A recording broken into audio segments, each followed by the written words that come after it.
All right. So we've reached the fifth rule. The fourth rule was about denying a hadith. You can see how brief the rule is here. And the Shaykh only talked about mutawatir hadith in particular. So we elaborated a little bit about what's more than a mutawatir hadith, or what's other than a mutawatir hadith. That's called ahad, reports of or hadiths reported by individuals. There was one thing I wanted to mention. I didn't mention it last time because I didn't see that it fit very well. But before we move on to the fifth rule, I just wanted to mention that there are Wahhabis out there. They make a claim, an empty claim. They say Imam al-Haramain and al-Razi and maybe others say, or Ghazali maybe, that there is no evidence in the Ahad hadiths when it comes to the creed. For the creed, they say that these scholars don't use Ahad narrations. Someone actually asked me recently about this. But it turns out that those Wahhabis who made this claim, they didn't even stop to define their terms. What they mean by Ahad. So the minions amongst them, which is the vast majority of them, they're going to hear that and they're going to say, oh, what? They don't use ahad? They don't even know what it means. Where they took it from didn't even define it for them. What's ahad narration? It's a narration that's not mutawatir. That's most of the narrations, most of the hadiths. They had some references. They don't know what those references are saying. Let them define their terms in the first place, and we'll see. And also, and if we wanted to track what they are saying, then we can look at the references that they produced, what's before their how the quotes they clipped and what's after the quotes they clipped, so we can see the whole thing there where they are talking about. I don't want to go far there. I just wanted to mention to you those Wahhabis. That's what they did. They made a claim. They never defined their terms. And like that, they misguide the people, mislead the people, give people wrong impressions about things. One scholar said a mutawatir hadith is a condition to be evidence in the creed. And his saying is not accepted.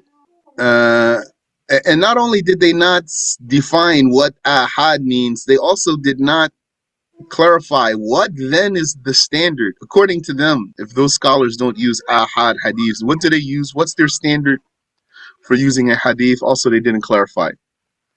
So let's move on now. The author says the fifth rule, al-qa'idatul khamisah.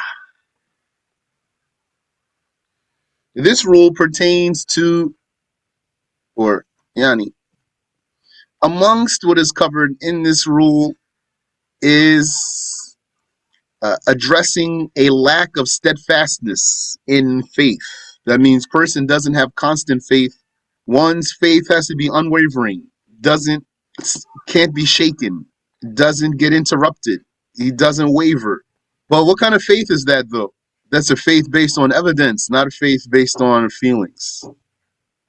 Don't forget, in the afterlife, all of the people will believe. Well, what would be the difference between Muslims and others? That the Muslims believed in this life based on evidence, even if they didn't see paradise and hell and angels and things. Whereas the others, they won't believe it until they see it. Then, when they see it and they believe in it, it won't be accepted from them. This is the test. So the author says, anyone who decided to or was hesitant about blaspheming in the future, not now, or he made blaspheming dependent on something, like for him to say, if I lose my money, or if my child dies, I will embrace Judaism, or I will change my religion from Islam. Then he blasphemes immediately. So the Shaykh addressed this case in the Book of Obligatory Knowledge under the blasphemy of the heart. Here he put it out as an independent rule. the case of deciding to blaspheme in the future or being hesitant about whether or not to blaspheme. And the rule for that is that one actually blasphemes immediately, not in the future, and not if he decides that he will do it later. Yani, not later, will blaspheme immediately. Okay, I think that's simple. If you have a question, go ahead. He says, likewise, anyone who commands someone else to blaspheme blasphemes. Here, this is where the case of pulling a person into blasphemy comes. Like if you're debating with someone or attempting to call a person to Islam, you don't say to him, while you believe his answer will be blasphemy, you don't say to him, are you a blasphemer? You don't say to him, are you a Christian? You believe he's going to say yes. Or if he's a Christian, you don't say to him, do you believe Jesus is God or the Son of God? Or if he's an atheist, you don't say to him, do you deny the existence of God? Because you anticipate that he's going to say yes. You are pulling him into the blasphemy. You have to go around those things. So anyone who commands someone else to blaspheme blasphemes, or commands or otherwise pulls another person into blasphemy. Like what some people do when training a child to speak. They would say to that baby, here, semicolon. The next sentence is explanatory. They would say to that baby, insult this person's God. And they think that's funny. People teach their children, the little babies, foul words. And then they say this. Or they ask them, what do you say? And then they say bad words. And now with social media, they film them doing it. So they film their children saying profanities and things. Things that they taught them in the first place. Indeed, anyone who commanded this baby who does not understand the meaning of this talk to do that blasphemes. Not the baby doesn't blaspheme, doesn't know what he's saying. It's the one who commanded the baby to do that and taught the baby to say that, just as if he told an adult, insult this person's God. The judgment is the same. But the Arabic here has the word Rabb, so I want to exchange that from God to Lord. And the meaning of this talk is when this command is directed towards the real God, the one who is truly God, not if someone worships a stone, worships a statue, he worships a man, he worships the sun, he worships the fire. None of those things are God. So someone said, insult his God. He means this fire that he worships. Insult that fire. Insult that stone. That's not blasphemy. Yeah, heck of it. He says, and anyone who forces a person to blaspheme blasphemes. Because acceptance of blasphemy is blasphemy. Like those who torture Muslims to make them go out of to say blasphemy. There was a story about a Muslim. He was captured. They tried everything. They sent him. Oh, he was a commander. They sent him women. They tried to feed him pork. Everything, yani, just to break him down. He wouldn't do anything. So when they got bored with him, then they were ready to kill him. So when they were finally going to kill him, he started to cry. So the one who was in charge of all of that, he said, finally! He said, now you are crying? He told him, only crying because I'm so happy that it's time for me to die as a martyr. I'm not crying because I'm scared of you. So he let him go. He didn't want to give him the pleasure. Similar is approval of someone else's blasphemy, even without uttering a single word approving of it. Like to say, you can be any religion you want to be. That's blasphemy in itself. Or someone would say, you can believe anything you want to believe. So then you say, okay. Well, not okay means I accept means. My belief is that all the other religions are invalid, so that's acceptable to you, because you said a person can believe anything he wants to believe. Yani, the one who says that is the same one who says, no, don't say your religion is the only right religion. You can believe anything you want to believe. They didn't realize the contradiction they have there. And concerning someone who laughed, to deem someone who uttered blasphemy ridiculous, or to or he was overcome with laughter, he does not blaspheme, because he is not accepting of the blasphemy, nor does he approve of it. This is a question some people have sometimes. Uh, Someone committed blasphemy and then another person laughed at it. Did he blaspheme? Not necessarily. Laughing at blasphemy is not explicit blasphemy. It's not explicitly saying I like that. Sometimes some things are ridiculous, so you laugh at them.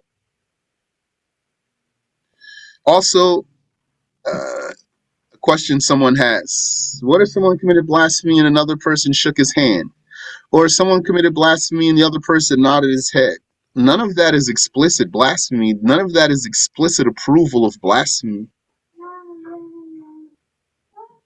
Maybe the one who nodded his head, the meaning of his nodding his head is, I see how you are.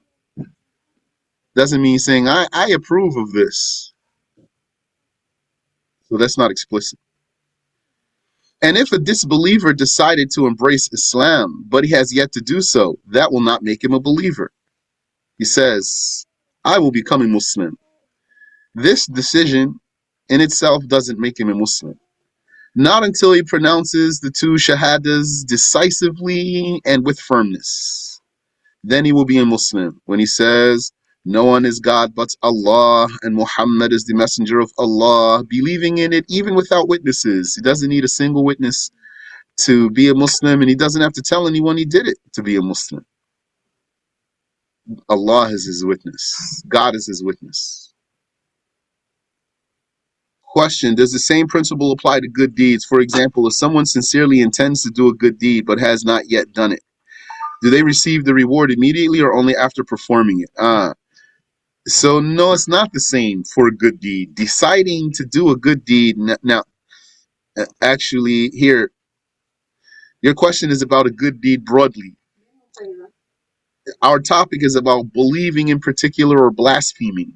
So if a person, let's look at the case what we just said, right here, deciding to blaspheme, that's blasphemy immediately. If he decides he's going to do it in the future, it's blasphemy immediately. Deciding to believe will not make a person a believer, because he has to say the shahada to be a believer. Now, deciding to sin is a sin. Deciding. That means you're firm about it. But being tempted to sin is not a sin. And thinking about whether you should sin or not is not yet a sin. Like contemplating, considering doing the sin, it's not a sin until you decide to do it. And deciding to do a good deed is a good deed. And if you do the good deed, then it's multiplied. The reward is multiplied. If you decide to do the good deed, that's a single good deed. If you actually do the good deed, its reward is multiplied. And one should not look down on any good deed, even a smile, even moving a stick out of the road for so that the people are not harmed, and other good deeds, small ones.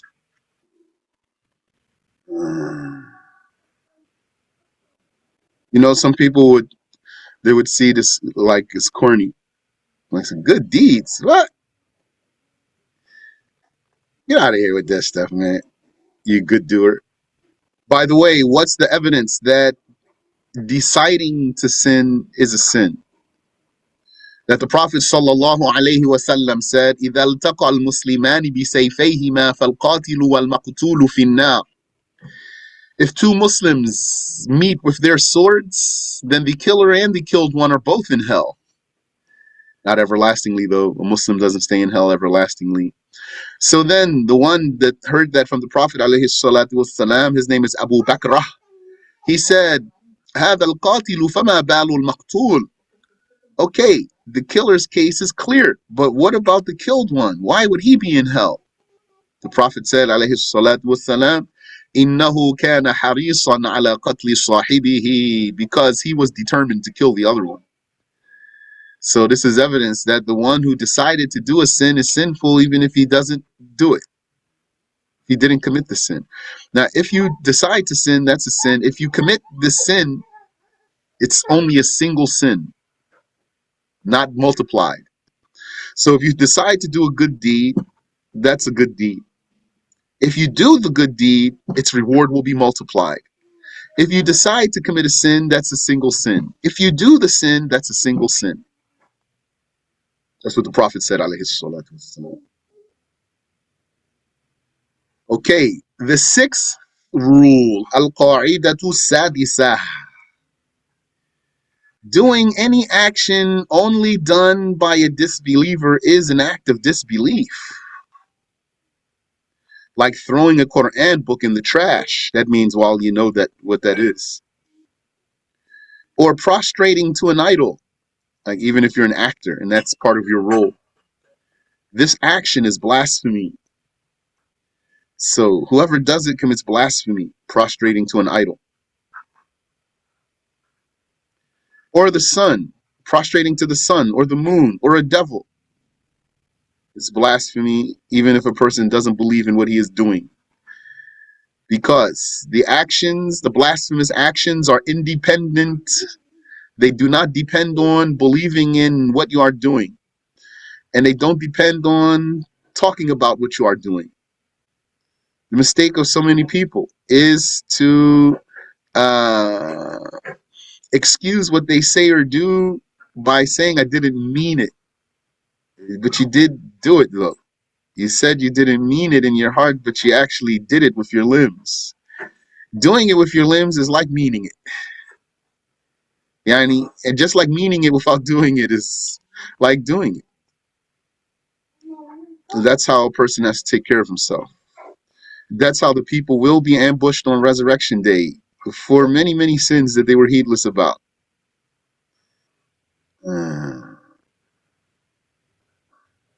So that's a rule. Any action only done by a disbeliever is an act of disbelief, such as putting on the uniform of the disbeliever and then going into his place of worship and mingling with those people.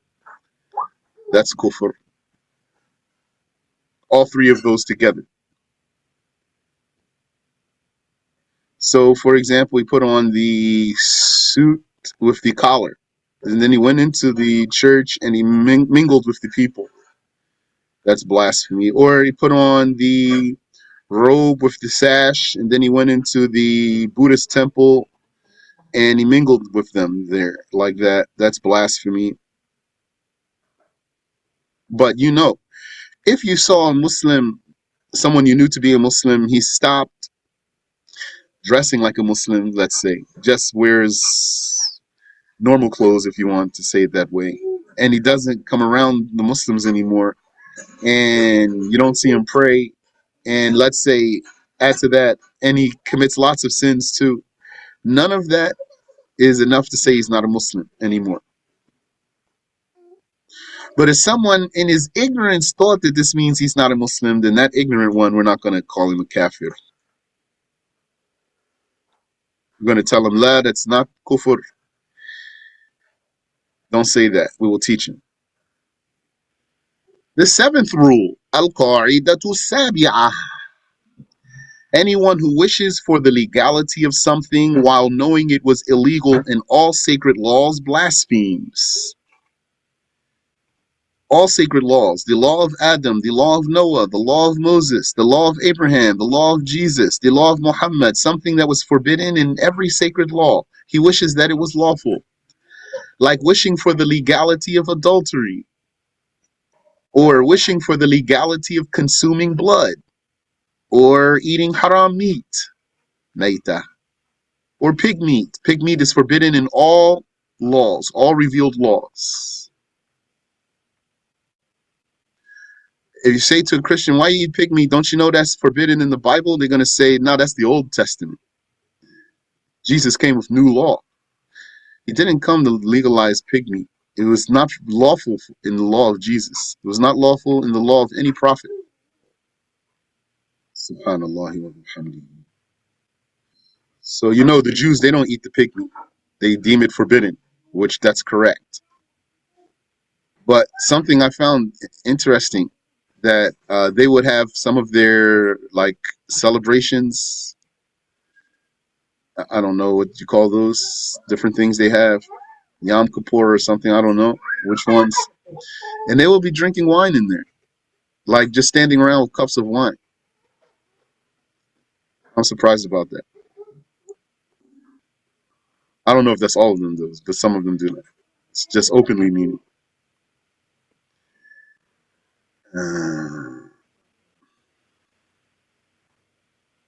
Or eating something sacrificed in other than God's name. This is forbidden in the laws of all prophets. Indeed, all of these matters were illegal in all sacred laws, from Adam's law to Muhammad's law. May peace and blessings be upon both of them. Ameen. What are some examples of things that were lawful in the laws of some prophets? In the law of Adam, a man could marry his sister, who was not his twin sister. Then that was abrogated in the law of Sheath. In the law of Jacob, a man could marry two sisters at the same time. He could be married to two sisters. That was abrogated by the law of the Torah that was revealed to Moses. Also in the law of Moses, the statues were not haram, figures of things that could be alive. Didn't Solomon have statues? He did. He used to make the jinn make statues for him. Tamathil. May peace and blessings be upon both of them, Adam and Muhammad, and all of the rest of the prophets, alayhimus salatu wassalam. That is contrary to someone wishing for the legality of something that was legal in some sacred laws, like being married to two sisters at once. He wished that he could marry two sisters at the same time. He believes it's haram, but he wished that he could. Then this is not blasphemy, because that was something legal in the law of Adam. Or wishing for the legality of something that was illegal in all sacred laws, but while ignorant about that, he doesn't know that this thing that he wished was legal was illegal in all sacred laws, then he does not blaspheme. And here we are at the 8th rule. So it looks like we'll be finishing this booklet today. Then we'll see what we'll do next, inshallah. The author says, Al-Qa'idatu Thamina, the 8th rule. Anyone who deems a Muslim as a non-Muslim without misconstruing, that means without blundering in a certain way, though there's detail here, then he blasphemes. There's not a detail if he's not blundering, if he's not misconstruing, not misconstruing, he does not have a misunderstanding. He deemed a Muslim as a non-Muslim without a misunderstanding. That's blasphemy. As in the hadith of Imam Muslim. من قال لأخيه يا كافر فقد باء بها أحدهما فإن كان كما قال وإلا رجعت عليه. Anyone who says to his brother, "Oh disbeliever," or "You kafir," then the sin would go back on one of them. If he were as the other said, then so be it. If not, then it comes back on him. I want to say it this way. If he were as he said, I think it's clear. Each he is a different person. If he were as he said, so if he, the one who's being talked to, were as he said, the one who's talking, then so be it. Yani, if he's right when he called him kafir, فذاك, then so be it. وَإِلَّا رَجَعَتْ عَلَيْهِ. If not, then it comes back on him. That is because he made Islam, that Muslim person's religion, to be blasphemy. If, though, he were a misconstruer, someone with a misunderstanding, a blunder, a confusion, like he deemed him a disbeliever for drinking wine, or for adultery, or for suicide, because he thought, due to his ignorance, that his drinking wine or adultery or mere suicide is blasphemy. That is why he deemed him as a disbeliever. Then he is not deemed as a disbeliever, this misconstruer. He thinks that this big sin is blasphemy altogether out of his ignorance. So then we're going to teach him. He would merely be deemed as a major sinner, this mistaken one. We're going to say to him, don't say he committed blasphemy because he killed himself. That's not blasphemy, that's a great sin, less than blasphemy. Or don't say he committed blasphemy because he fornicated or because he drank wine. That's a great sin. But those are great sins, not blasphemy. Likewise, had someone said to another, "Oh, disbeliever," meaning that his case and his lifestyle, because of how bad they are, resemble the case and lifestyle of a disbeliever, he does not blaspheme. But that's a major sin. To call him that because of his behavior, that's a major sin. Yani some Muslim, he acts like a kafir. And someone said to him, instead of saying to him, "You act like a kafir," he said to him, "You kafir," but he meant you act like a kafir, then that's a major sin to do that, to say that to a Muslim. Also, to call him by the religion he used to have, he means the religion. He says, "Hey, Jew." He means, "Hey, you who used to be a Jew." That's a major sin. That's what the Shaykh said in the booklet. And that's a very mean thing to do.